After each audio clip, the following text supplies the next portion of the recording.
Nuevamente bienvenidos, gracias por venir a esta segunda parte de la sesión. Vamos a retomar entonces el ejercicio que estábamos revisando y vamos a darle fin para ver cómo resolvemos un ejercicio de este tipo. Entonces ya estamos nuevamente en mi presentación y vamos a terminar de hacer esta parte que es expresar este campo eléctrico en forma unitaria. Ya hicimos la primera parte que fue calcular esta componente en el eje X. Y si me apoyan, muchachos, diciéndome qué más, cómo completo este campo eléctrico en forma unitaria. ¿Qué me faltaría? Me faltaría la coordenada, perdón, la componente en el eje Y de este campo eléctrico. ¿Cómo la calculo? Bueno, pues voy a sacar el seno de este ángulo, 66.42, y lo voy a multiplicar por esta cantidad, que es 1.44, y eso me va a dar la coordenada del campo eléctrico, perdón, la componente del campo eléctrico en el eje Y. ¿Cuánto sería, muchachos? ¿Alguien me ayuda con su calculadora? 1.31. 1.31. Gracias, Carol. 1.31 newtons por coulomb multiplicado por el vector unitario J, es decir, sobre la dirección del eje Y.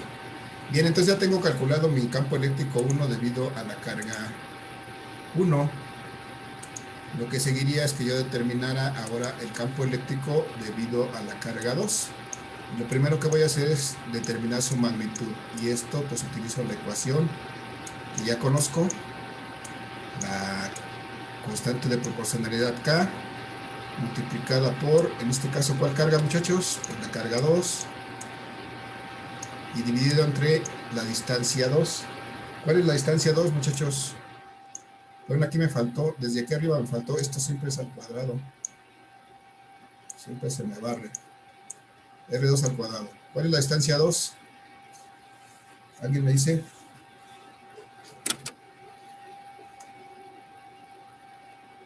¿Alguna idea? 2.5 metros. 2.5 metros corresponde a la distancia que hay de esta carga negativa al punto donde está la carga de prueba, que sería esta. Esta sería mi R2. Y entonces voy a hacer ese cálculo. Nuevamente la constante K, 9 por 10 a la 9, multiplicada por la carga, en este caso que es la carga de un nanocoulomb. Esta no cambia, 1 por 10 a la menos 9. Entonces, dividido entre la distancia, otra vez es la misma distancia porque es el otro costado el otro lado del triángulo isósceles, 2.5 metros, y esto al cuadrado. Y entonces esto me va a dar lo mismo, 10 a la 9, 10 a la menos 9, 9 por una 9, y 2.5 por 2.5 pues va a dar 6.25. Y me va a dar lo mismo que arriba, 1.44 por coulomb. ¿Qué observamos con estos dos resultados, muchachos? ¿Cómo es la magnitud del campo eléctrico debido a las dos cargas?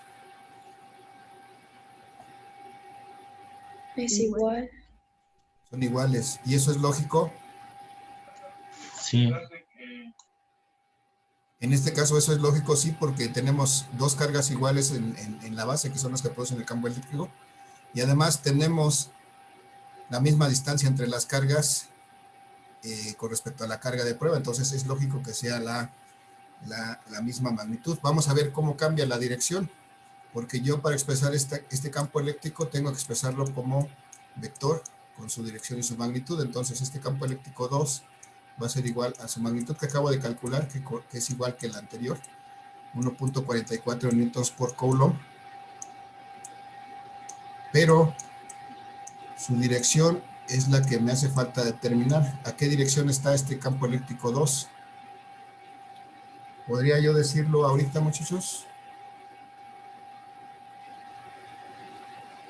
Igual, también. Bien, recuerden que va de aquí hacia abajo. Yo tendría que medir este campo eléctrico. Bueno, este sería su dirección. Realmente su dirección completa. Perdón. Su dirección completa sería el ángulo que va desde aquí, que estoy dibujando aquí en blanco, hasta acá. Pero esto no lo puedo determinar así, a simple vista. Lo que a lo mejor puedo determinar es esta parte. ¿Será posible determinar cuánto vale ese ángulo, muchachos?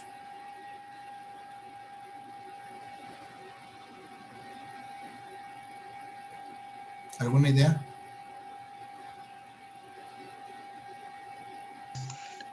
Profesor, serían 336 grados porque ya sabemos, ya conocemos el ángulo entonces es el mismo, ya tenemos los dos ángulos, es 90 grados y el de 66. Entonces tenemos que hacer una suma de ángulos que tiene que dar 180. Me dio 36, yo no recuerdo, y esa le tenemos que restar los 360 grados. Tengo por ejemplo, nada más que estoy ubicándome de lo que me dices. A ver, yo necesito este ángulo, ¿ok? Con los datos que tengo aquí, podría determinar cuánto vale ese ángulo. Voy a ver.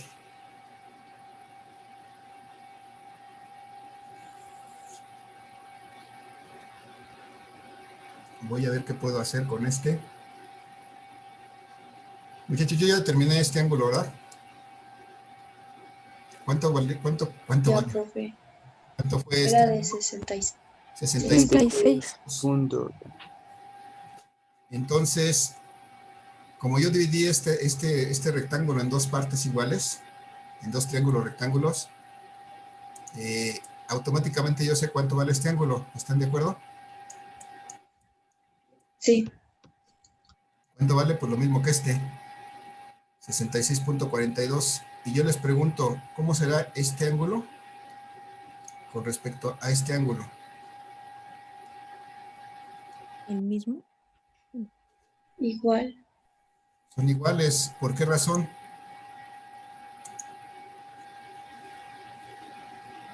Fíjense, voy a marcar esta línea. Esta es la línea horizontal de donde voy a medir este ángulo que voy a remarcar ahorita en azul.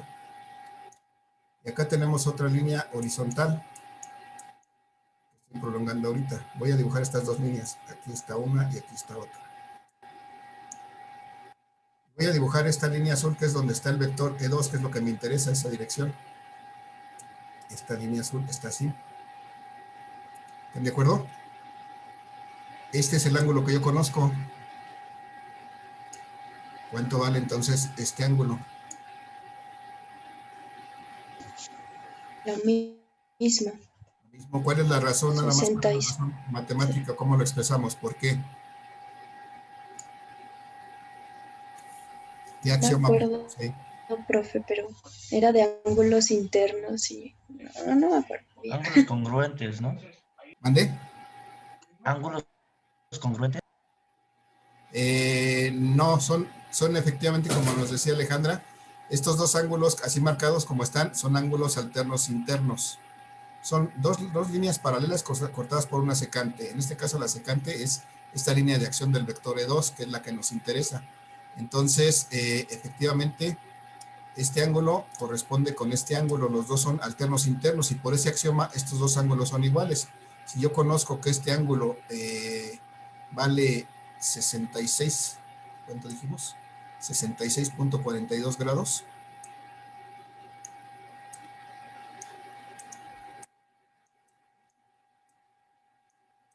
Entonces, este también vale 66.42 grados. Y a lo mejor lo que me decía Cerón estaba bien, pero bueno, yo necesitaría analizarlo y comprenderlo. Pero esta es la forma que a mí se me hace más fácil. A mí de manera personal se me hace más fácil, pero pudiera haber más formas de determinarlo. Eso estoy claro y estoy cierto. A lo mejor como tú nos dices, efectivamente también es posible determinarlo. Pero bueno, si ya tengo ese, muchachos, y yo el que necesito es todo ahora sí díganme cuánto vale. Voy a llamarle a voy a llamarle phi. ¿Cuánto vale este ángulo phi? ¿A qué será igual?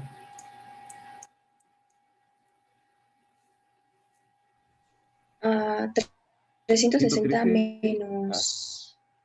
Bueno. 113.58. 160. Ah, bueno. No, son 360. Mira, todo estaría hasta acá, 360. Y si le resto esto, Sí, entonces bueno, lo que yo quiero. ajá, lo que yo hice fue darle el 293. resultado. 66.42. ¿Cuánto me da esa diferencia? 293.58. 193.58. Muy bien, gracias. Entonces ese sería mi ángulo, Cerón. Creo que sería un poco de diferencia, pero así es como lo determino. Al menos así es la forma en que se me hace a mí más fácil determinarlo, porque siempre voy a hacer referencia sobre una horizontal. Bueno, hasta ahí, muchachos, ¿alguna duda cómo quedó esto determinado? No, profe. Nos vamos bien, entonces. Bien, entonces yo voy a utilizar este ángulo como el ángulo de inclinación del vector de campo eléctrico 2, y pues lo voy a poner aquí. Entonces este vector campo eléctrico 2 es de 1.44 newtons por coulomb con un ángulo de 293.59 grados. Y entonces, para poder sumarlo sin ningún problema, voy a pasar este vector campo eléctrico 2, lo voy a escribir en forma de coordenadas unitarias, en forma de vectores unitarios, en forma unitaria. Y entonces, ¿cuánto es la componente en X de este vector? ¿Alguien me dice qué tengo que hacer? 0.576. 0.576. ¿Cómo llegué a eso, Carol? Dime, platícame. Aplican. Bueno, el coseno del ángulo por 1.44. Bueno, para el que de pronto se pierden eso, ¿qué hago para pasar de aquí a aquí? A coseno de este ángulo multiplicado por esto y llego a este valor. Ya está, gracias, Carol. Y entonces, mi componente en Y, ¿cuánto será? Perdón. ¿Alguien que me ayude con el cálculo de la componente en Y?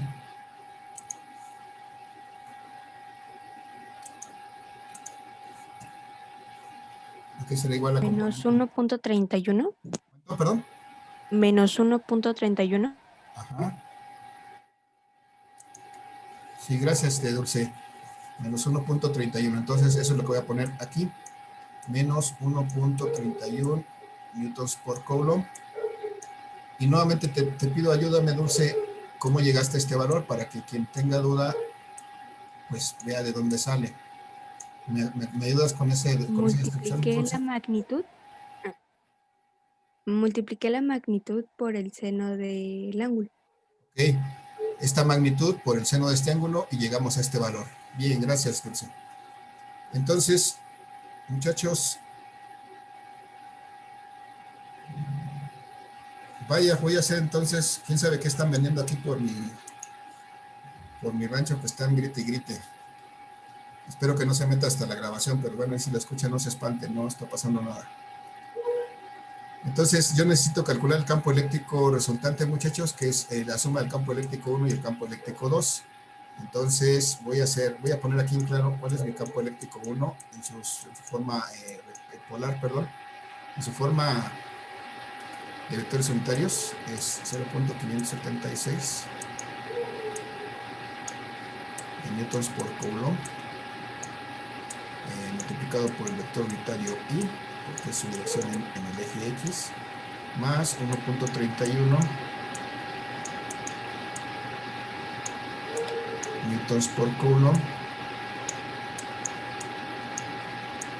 multiplicado por el vector unitario J. Y el campo eléctrico 2, voy a ponerlo aquí también para clarificarlo, lo acabamos de calcular, 0.576 newtons por coulomb,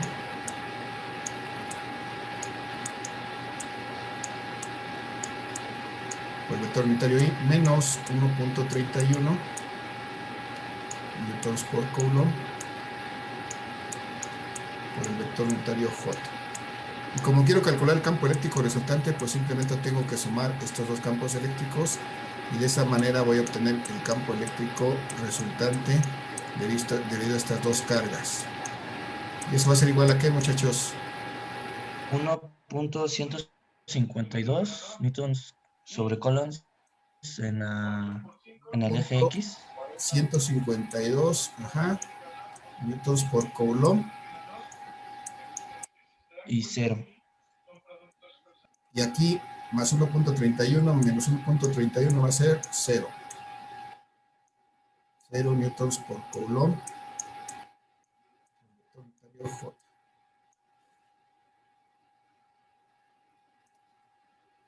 Ya está. ¿Sí está bien, muchachos? A ver.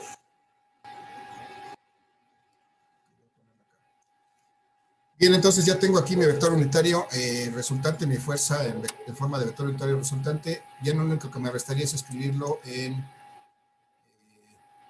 forma polar, muchachos.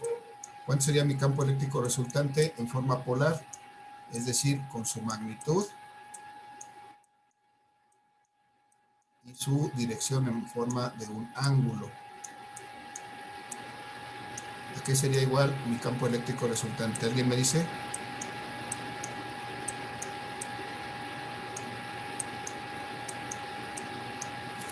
Muchachos, ¿alguna idea? ¿Cómo paso de esa forma unitaria a la forma polar? Trazar I y J en un plano cartesiano. Podría trazarlo, sí, efectivamente eso es lo que yo sugiero, para visualizarlo al menos y tener una idea dónde está mi resultante, porque eventualmente eso me va a permitir ver dónde estará, qué dirección tiene, sin ningún problema a lo mejor determinarlo. Entonces, si yo veo que tiene aquí 1.152 newtons por coulomb en el eje en el eje Y, perdón, en el eje X, porque está multiplicado por el vector unitario Y, pues aquí tengo 1.152 newtons por coulomb multiplicados por el vector unitario Y. Y entonces aquí, de aquí, muchachos, de aquí directamente me pueden decir cuánto vale este vector resultante en forma polar. ¿Cuánto vale? 1.52 newtons sobre coulomb con un ángulo de 0, ¿no? Así es, de ahí directamente se ve 1.52 newtons por coulomb con un ángulo de 0 grados.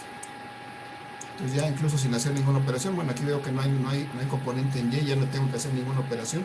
Si hiciera una operación, pues tendría que elevar esto al cuadrado, más esto al cuadrado, que me va a dar finalmente la raíz cuadrada de esta suma, me va a dar esto mismo.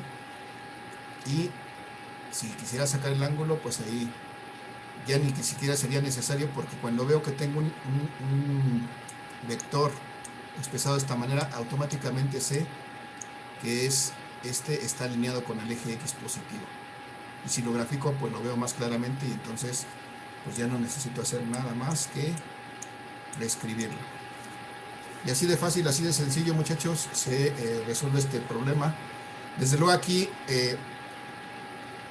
pues las cargas tienen el mismo valor, pero si las cargas tienen diferente valor, pues el ángulo puede variar, ya no necesariamente me va a dar en 0, puede irse hacia arriba de la horizontal, puede irse hacia abajo de la horizontal, pero el proceso para resolverlo será básicamente el mismo. ¿Qué pasaría, muchachos? Pregunto, perdón, hasta aquí, ¿alguna duda, alguna pregunta? ¿Algo que no haya quedado claro? Todo bien, profe. Muchachos, ¿todo Profe. bien seguros? Aquí tengo entonces mi campo eléctrico resultante, esto ya es lo que me están pidiendo. Mi campo eléctrico resultante en forma de vectores unitarios, y aquí tengo mi campo eléctrico resultante en forma polar, que es la forma más común de expresar un vector. Pero las dos son igualmente útiles, de hecho se la estamos combinando aquí. Entonces, pues muchachos, sí sería el proceso. Va la pregunta: ¿qué sucedería si en vez de tener un triángulo isósceles como este, con dos lados iguales y uno diferente, yo tuviera un triángulo equilátero? ¿Podría determinar esos ángulos fácilmente? Sí, profe. Sí, profe. Sí, ¿Qué pasa con los ángulos de un triángulo equilátero? Todos son Todos son iguales iguales. y ¿Y de son de cuánto? 60 grados. De 60 grados. Entonces ahí está la solución, la respuesta para poder determinar esos ángulos. Si yo sé eso, yo sé que es un triángulo rectángulo, perdón, un triángulo equilátero, pues automáticamente yo sé que todos sus ángulos son iguales y todos son de 60 grados. Entonces, esta parte de calcular el ángulo ya se simplifica porque ya ni siquiera necesito hacerla. Simplemente recuerdo ese axioma de la geometría y ya tengo determinado los ángulos internos de este triángulo. Y bueno, lo demás es hacer las comparaciones, ver con qué ángulo corresponde y encontrar los complementos y poder determinar las direcciones. Pero realmente, muchachos, sería todo. Lo más complejo sería esta parte de la geometría, porque lo demás, si se dan cuenta, es el mismo proceso que hemos venido siguiendo. ¿Cuál es el proceso? Bueno, pues plantear las direcciones de los campos eléctricos, después plantear que el campo eléctrico resultante es la suma de los vectores campos eléctricos, determinar cada uno de las magnitudes y las direcciones de los campos eléctricos y finalmente sumar en forma unitaria esos campos eléctricos y después pasar esa forma unitaria a la forma polar y tenemos el resultado completo. Esa es de manera muy general la forma en que estamos resolviendo estos problemas. Y si analizamos un poquito, todos llevan la misma secuencia. No hay nada nuevo, ni nada diferente. Lo que pudiera cambiar es que tuviera un medio diferente al aire o al vacío, y entonces lo que cambiaría es la constante K, pero no hay tampoco complejidad en eso. Siento yo, muchachos, ustedes díganme, ¿cómo ven? ¿Qué opinan al respecto? Muchachos, su opinión es importante. Que pues realmente está fácil, solamente tienes que fijarte bien en los ángulos, ¿no? Para poder resolverlo. Así es, sí, Alejandra. Efectivamente, Alejandra, la parte, digo, más compleja, donde hay que ser más cuidadoso, bueno, en todo hay que ser cuidadoso, pero a lo mejor la parte que de pronto puede presentar un poco más de problema es precisamente determinar los ángulos. Y eso pues es parte de recordar algunas cosas fundamentales de la geometría y aplicarlas aquí. Pero en cuanto al proceso para resolver, pues creo que es claro que lleva una secuencia bien estructurada y que espero que no les cueste trabajo reproducir para poder resolver esos problemas que tienen como ejercicio y desde luego principalmente para poder resolver su examen sin ningún problema. Entonces, muchachos, estoy abierto a sus preguntas. Díganme, tenemos algunos minutos para comentar. Si no hay preguntas, pues coméntenme algo adicional o lo que ustedes quieran. Adelante, muchachos. Los escucho. ¿Cuándo nos va a dar lo de los equipos? Bueno, los integrantes de los equipos. Espero que tener oportunidad de, hoy es miércoles, yo creo que mañana más tardar por la tarde, ya les planteo bien cuál es el punto que van a desarrollar y los integrantes de los equipos, pero básicamente va a ser en lista, no sé si conozcan su lista, su orden de lista, pero yo creo que van a ser así, los 5 primeros será el primer equipo, los del 6 al 10 el segundo, del 11 al 15 el tercero, y así sucesivamente, para formar máximo 10 equipos, o 9, porque tengo que ir con ustedes 46 o 47. Entonces, desde luego, en yo les voy a generar un documento en PowerPoint, en PowerPoint, en las presentaciones de Google, donde voy a compartir ese documento solamente con los integrantes del equipo. Solamente los integrantes del equipo podrán entrar a modificar ese documento y ahí van a hacer todo su trabajo. Ustedes pueden trabajar al mismo tiempo o de manera separada en el momento que cada quien pueda hacerlo sobre ese documento y se van a ir guardando todos los cambios que haga cada uno de ustedes y yo voy a poder verificar qué fue la parte que incluyó cada uno de ustedes, de tal manera que puedo evaluar el trabajo de cada uno de ustedes. Nada más tendrían que hacer el trabajo de ponerse en comunicación vía la que ustedes deseen. Yo les voy a compartir los correos electrónicos de sus compañeros de equipo para que puedan ponerse en contacto. Sí, aclaro esto, Rosero. Yo creo que mañana por la tarde a más tardar. Sí, gracias. ¿Alguna duda adicional, muchachos, por favor? Sí. ¿Y por qué no nos deja hacer los equipos de nosotros mismos? Porque existe la experiencia de que los equipos formados así no trabajan bien. Generalmente me acompaño de mis compañeros más cercanos, conocidos, y resulta que termina haciendo el trabajo uno o dos, y los demás pues colaboran con las porras o lo que sea. Entonces, de hecho, esa es mi manera de trabajar, muchachos. Los que han tenido la oportunidad de estar conmigo en los cursos pasados, cuando entramos al laboratorio incluso, cada día es un equipo diferente. Entonces, así es, esa es la mecánica.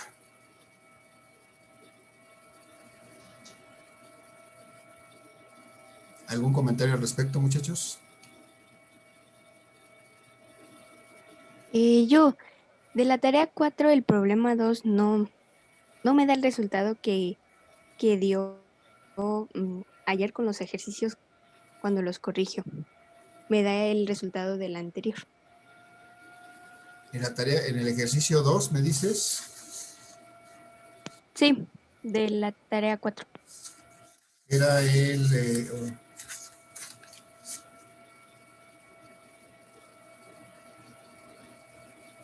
ya no me acuerdo cuál es el... A ver, lee, si me lo lees, por favor, Dulce.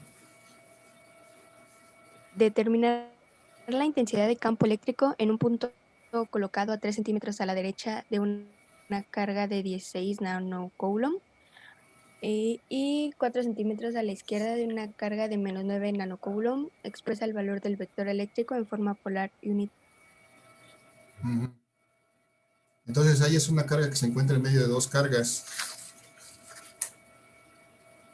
Bueno, déjame revisarlo, pero según yo lo que revisé anoche, hice esas correcciones, aparentemente estaba bien. Lo verifico, Dulce, dame oportunidad y te comento, o les comento en general si es que hay que hacer una corrección general. Sí, gracias. Déjenme anoto también que entregar los resultados de los ejercicios de Coulomb, ¿verdad?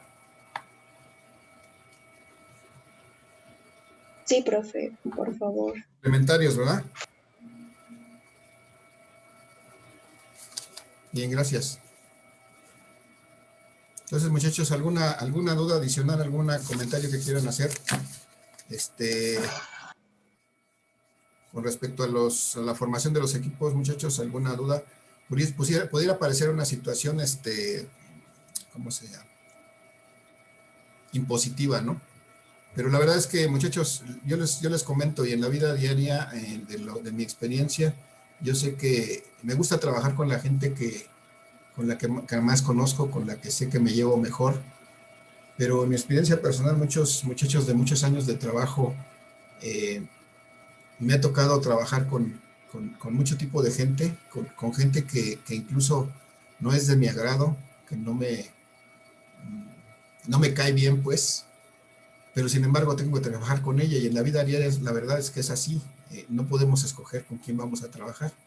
Entonces, por eso, de alguna manera también esta forma de trabajar con quien sea, debe de dar resultado, porque en la vida diaria así se estila.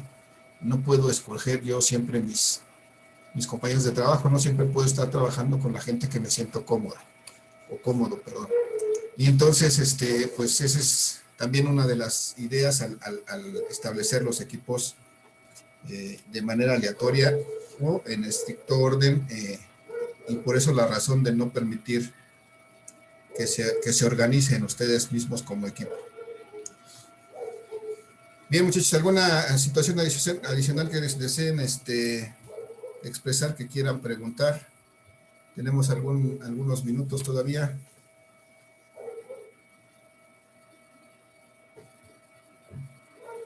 ¿Algún comentario adicional, muchachos? Disculpe, ¿cuándo había dicho que iba a hacer la clase para repasar otro? Mañana jueves a las 5 de la tarde les mando el mensaje por Edmodo. Les publico por Edmodo, no por Classroom, les publico ahí los que se quieran integrar, desde luego, vamos a hacer la sesión mañana por la tarde, 5 de la tarde, 17 horas. Así está propuesto. Yo, profe, sí le entro. Sale, entonces, bueno, yo dejo la invitación abierta a quien quiera incorporarse con todo gusto. Muchachos, pero sin pena, se trata de una sesión en la que necesitamos expresarnos sin pena y sin vergüenza, sin decir, no sé qué va a decir mi compañero, que no sé, que soy medio, no sé, lo que sea. Entonces, si hay dudas, hay que expresarlas, muchos, por favor, nada más. Eso es lo único que les voy a pedir para poder, pues realmente, que ese tiempo sea de utilidad para todos. Entonces, muchachos, no sé qué se me pase, si alguna cosa se me pasa, les comento. Bueno, voy a publicar el día de hoy mismo ya su autoevaluación de teoría para que entren a Edmodo, la resuelvan, con eso repasen su teoría y desde luego de ahí van a salir las preguntas para evaluar la parte de teoría de examen que presentaremos entre el domingo 25 y el lunes 26 de octubre. ¿Alguna duda adicional, muchachos? No, profe. No, profesor. ¿No? No, profe. ¿Algo que quieran expresar? No, profe. Bien. Bien, muchachos, entonces si no hay más que agregar, pues yo les agradezco su asistencia el día de hoy a esta sesión, hasta ahí con lo que vamos a poder o con lo que puede venir en el examen del próximo fin de semana. Y pues estoy a sus órdenes, ya saben, mañana planteo esa invitación abierta para quien quiera adicionarse a una sesión extraordinaria. Y y pues nada, es todo por mi parte, muchachos. Si no hay nada más, les agradezco mucho. Voy a dejar de compartir mi pantalla. Les agradezco mucho y que tengan un excelente día. Gracias por estar en esta sesión. No olviden registrar su asistencia, muchachos, por favor. Ya está el link disponible en Classroom para registrar su asistencia. Gracias, excelente día para todos, muchachos. Gracias. Gracias. Profesor, igualmente. Gracias. Adiós, prof. Buen día.